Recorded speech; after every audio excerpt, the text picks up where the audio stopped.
আজি হৈছে 24 মাৰ্চ 2026 চন আৰু এই তাৰিখতে আৰম্ভ কৰিব লৈছোঁ আমি এটা নতুন ইউটিউব চেনেল যাৰ নাম হৈছে নীৰৱদ্বীপ।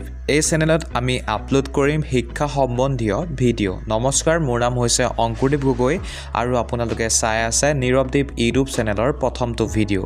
গতিকে এই প্ৰথমটো ভিডিঅ'ত ইমান বেছি বিশেষ নাই, মাত্ৰ ইন্ট্ৰডাকশ্যন হিচাপে এই ভিডিঅ'টো প্ৰস্তুত কৰিছোঁ। গতিকে ইন্ট্ৰডাকশ্যন হিচাপে ইতিমধ্যে মই মোৰ নামটো জনালোঁ, তো বাকীখিনি তথ্য জনাব বিচাৰিছোঁ। মোৰ ঘৰ হৈছে শিৱসাগৰ জিলাত আৰু বৰ্তমান সময়ত মোৰ বয়স প্ৰায় 21 বছৰ বুলিয়ে ক'ব পাৰি, কাৰণ মই 2005 চনত জন্ম হৈছিলোঁ।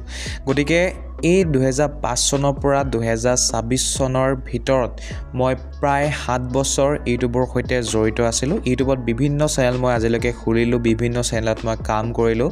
গতিকে সেই অভিজ্ঞতা লৈ এই চেনেলটো অৰ্থাৎ নীৰৱদ্বীপ ইউটিউব চেনেলটো মই আৰম্ভ কৰিব লৈছোঁ আৰু অফিচিয়েলভাৱে এইটো নীৰৱদ্বীপ ইউটিউব চেনেলৰ প্ৰথমটো ভিডিঅ' হিচাপত মই আপলোড কৰিলোঁ আৰু পাব্লিক কৰি আপোনালোকৰ মাজলৈ এৰি দিলোঁ। গতিকে এই নীৰৱদ্বীপ ইউটিউব চেনেলটো হৈছে এটা শিক্ষা সম্বন্ধীয় চেনেল। ইয়াত শিক্ষা সম্বন্ধীয় ভিডিঅ' ছাত্ৰ ছাত্ৰীসকলৰ বাবে বনোৱা হ'ব, প্ৰস্তুত কৰা হ'ব। গতিকে আৰু সময় নষ্ট নকৰোঁ আপোনালোকৰ, আৰু এই ভিডিঅ'টো ইমানতে সমাপ্ত কৰিছোঁ। নিশ্চয় এই ভিডিঅ'টো আপোনালোকে কোন তাৰিখে চাই আছে তলৰ কমেণ্ট বক্সত তাৰিখটো লিখি দিব, কাৰণ এই ভিডিঅ'টো মই আপলোড কৰিছোঁ 24 মাৰ্চ 2026 চন তাৰিখে।